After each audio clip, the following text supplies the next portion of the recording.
Hello, this is Mark Holmes, Senior Editorial Director of VIA Satellite, with Rachel Jewett, the Senior Managing Editor of VIA Satellite, and we're here to talk about some of the top tech trends in 2026. Rachel has written a great article for our December edition of VIA, so please check that out. This is the cover story of the edition, so we're going to dig into that a little bit. Some of these trends are not really a surprise, but I think they're different from what the trends that we saw last year. So let's, Rachel, you did a great article on this. You talked to a lot of people. Just very quickly, a very quick snapshot on what the key trends were that came up.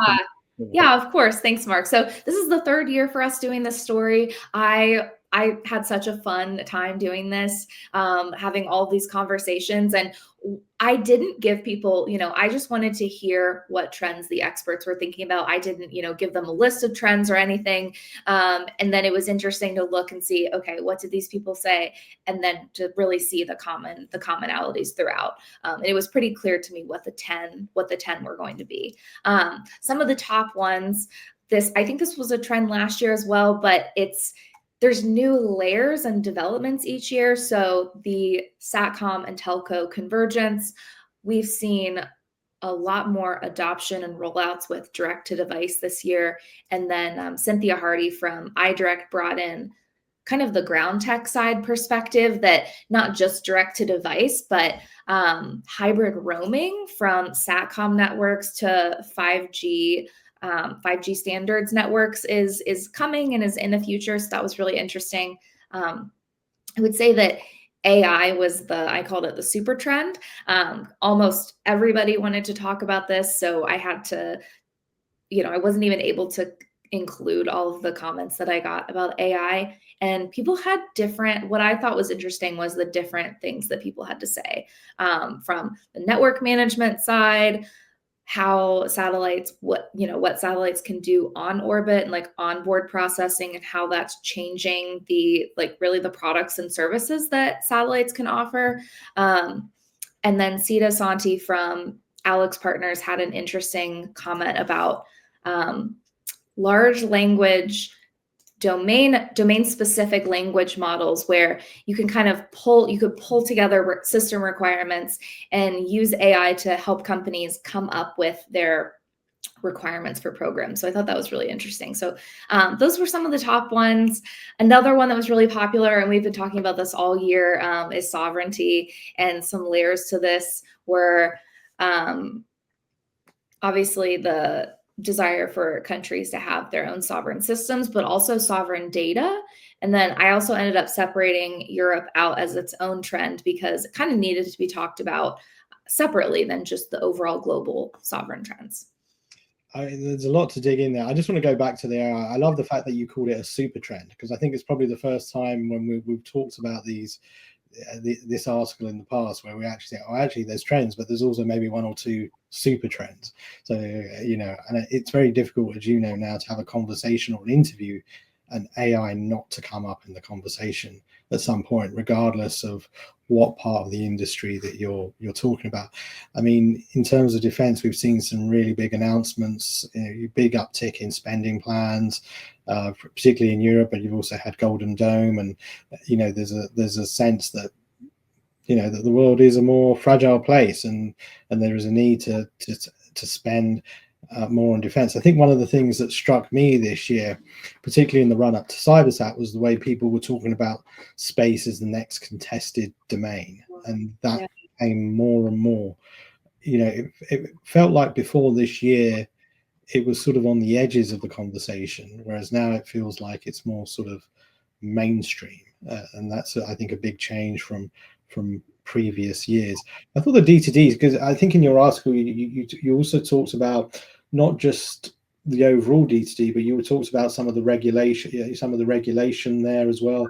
You talked about some of the spectrum, so that there was it wasn't just the D2D market is developing, but there's a lot of things going on in and around the telco satellite. Absolutely. Yeah, the value of spectrum was another one that I pulled out as its own trend, as the SpaceX's big purchases of EchoStar spectrum, I think, was really one of the biggest news stories of the past year. And how that impacts other people's decisions is what will be interesting, in terms of are others going to sell their spectrum? Are people going to find ways around spectrum? Just kind of how that's going to impact other decisions is very interesting. Another thing I wanted to mention on the contested domain that you mentioned is maneuverability. So retired Lieutenant General John Shaw talked a lot about this, pointing to China's demonstrations over the past year, and that space is becoming a more contested domain, and we need more maneuvering capabilities in space to be ready for that. So I thought that was really interesting as well. I mean, the overall impression I got when reading the article is that it's been a pretty seismic year in the industry. I know that a lot of times you can actually say that, but sometimes maybe it's not true. But I think this year, I think, the pace of change was pretty dramatic. I mean, the things you were talking about in your article, whether it was AI, whether it was sovereign, maneuverability, D2D, these are fairly fundamental, huge changes in our industry, I think. Yeah, I mean, if you would think back to maybe 2 years ago, some of these were not, they weren't really, they definitely weren't where they are now. Maybe they were on the radar, but just kind of a blip on the radar. Well, we weren't really talking about AI 2 years ago, really. We weren't. I mean, sovereign space has always kind of been an issue, but it's way more in the spotlight. A lot in the past year. Way more in the spotlight. And obviously, I mean, I know that 2026, I believe, is like the 4 years since Russia's invasion of Ukraine, but really, we haven't seen Europe be this aggressive in terms of defense spending. So these are fairly big shifts. And as you said, the biggest news story of the year, one of our most read stories of the year, was a spectrum story, which is something that has not always been the case. It was just a very diverse. I mean, what struck me is it's a very diverse set of trends. I felt like you covered. It's almost like rather than going around the world in 80 days, you almost like covered the whole industry within sort of 10 trends. I mean, you covered ground, regulation, you went around the world, you went some really big topics. I felt like it gave a really, and you even bought, we haven't even talked about it, you even bought in launch and access to space, and that's that's really a big trend, big topic. That one perhaps not huge, because we've literally had the same story and the same idea for a couple of years, but it really seems like now we are finally on the cusp of things changing, and that's what I heard from folks. And Blue Origin's successful launch a few weeks ago was a really big moment of excitement for the industry, that I think we're on the cusp of some more options in the launch market, which is really cool.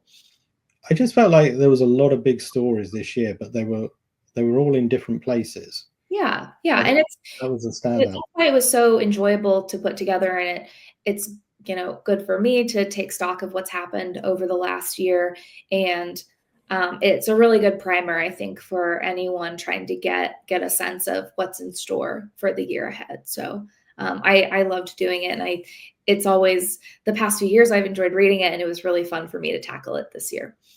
Well, I'm biased, as you know, but I think you did a great job with it. I think, I think what made the story is you did get a lot of different sources. So yes. I think, you got people. And also, I should thank, everyone who participated. Really loved having these conversations with people, and people were very generous with their time and expertise. And it is a really great group of experts in the story. And just, I mean, my final comments, or final observation, if I can call it that, is it sort of feels like the industry is becoming more mainstream than ever. We've often talked about it becoming mainstream, but it's even when we talked about it before, it always felt like it was on the edges. But I think with things like D2D, with sovereign space, with AI, with space becoming a more contested domain, it feels like space is so much more front and center overall than it's ever been. And when I read your article, that's what came across to me, is that, it's no longer on the edges of things. It's becoming much more at the center than maybe any of us could have predicted a few years ago. Yeah, that's a great point. Let's give a little preview of what else is in the December edition. If people have made it this far in the video, we'd love you to take a look at the rest of the edition because it's really strong. Mark, you did a roundtable with some of our rising stars from the August edition. So can you tell me a little bit about that? Yeah, I mean, just a very quick background. The Rising Stars was something we started, I think, 3 years ago, where we wanted to put the spotlight on young talent in the industry and tell their individual stories. This has been a phenomenally popular feature, not just in terms of people wanting to take part, but also in terms of audience analytics. But what we wanted to do this year was we kind of wanted to get away from just doing a story and that being it. So usually when we do roundtables, we talk to a lot of well-known people in the industry, but we thought, it'd be great when we're looking to the future. Why don't we talk to the young people who are going to be shaping the future? So we came up with this idea of the Rising Stars Roundtable, and we got a few from the August edition involved. And what struck me, and you and I were talking about this the other day, is just how candid they are and how sort of how refreshingly honest, I suppose, in a way, their observations and also their passion. I think what comes across when you interview, when I interviewed all of them, was their passion for the industry to make humanity better, and it really comes across in the interview. So yeah, I was very happy, very happy to bring this story, and but we also had one or two others as well. So talk to me about VLEO, another Yes. of it. I think this is a really cool story. There's been a lot of momentum and some new projects in VLEO, very low Earth orbit, which is even lower than low Earth orbit, has some unique challenges, but also some unique opportunities. So Anne, who is an amazing longtime freelancer for us, really dug in and was kind of like, what's going on with the excitement about VLEO? So that's a really cool story. And then Lawrence, who is a new freelancer for us from the UK, he looked at the evolving landscape of ground standards, which is something that we have been talking about over the past few years, but kind of looking at where is adoption at, how are these standards impacting the ground sector. It's such a big conversation, and Lawrence did a great job. Lawrence Russell, a new writer for us. I feel like the ground industry has really developed a real momentum over the last couple of years, and I think it goes alongside this sort of push for open standards. And I think this was a really good topic to address in December. What I like about this edition was how the stories sort of blended well together. So I think it was important for us when we did the edition to have a story like that to go alongside Trends, Rising Stars, and VLEO to talk about the ground, the developments there, and particularly around standards. And Lawrence did a really good job. And Anne, Anne Wainscott Sargent, who's been working for us for many years, is a terrific writer. I mean, all of our freelancers who we've worked with this year, I'm going to try and chat out all of them. Hopefully I won't forget one, whether it's Sean Waterman, Adrian Hairbottle, Marissa Torrieri, Anne Wainscott Sargent, Lawrence Russell. Which one am I missing, Rachel? I'm missing David Hodes. David Hodes. Teresa has, and Teresa, of course, Teresa Portarova, who's written some absolutely amazing stuff on particularly. And Leandra Bernstein also came on board this year. We've had the opportunity to work with some amazing journalists, and our freelancers are absolutely making the magazine so strong. Absolutely. And some of the, Leandra's been new this year. Leandra Bernstein, this new Lawrence, who we've started working with as well. So, it's always great to bring in those new perspectives and new voices, and, and it's great that, we give them commissions and that they turn them into something, fantastic, which is what you want. But so yeah, I think it was a great addition to end the year on. We also had a great column from Velour Consultancy and stuff. So one of our rising stars, Dr. Emma Kane Loudon, had a really strong opinion about how the industry needs to think of space in terms of space education, not as inspiration, but as really infrastructure for the future economy. So it was great to have her in the roundtable, and then also have a column for us. Absolutely. And I also interviewed Massey Ladovaz, who is the new CEO of Spin Launch and Meridian Space. He was one of the architects of the OneWeb constellation, and so I was really interested when he came on board with this different new constellation from Spin Launch, which is a very interesting, like, has an interesting launch concept. So I really loved that conversation and hearing from him how they're trying to rethink what a LEO constellation can be and do something completely different than Starlink or Amazon.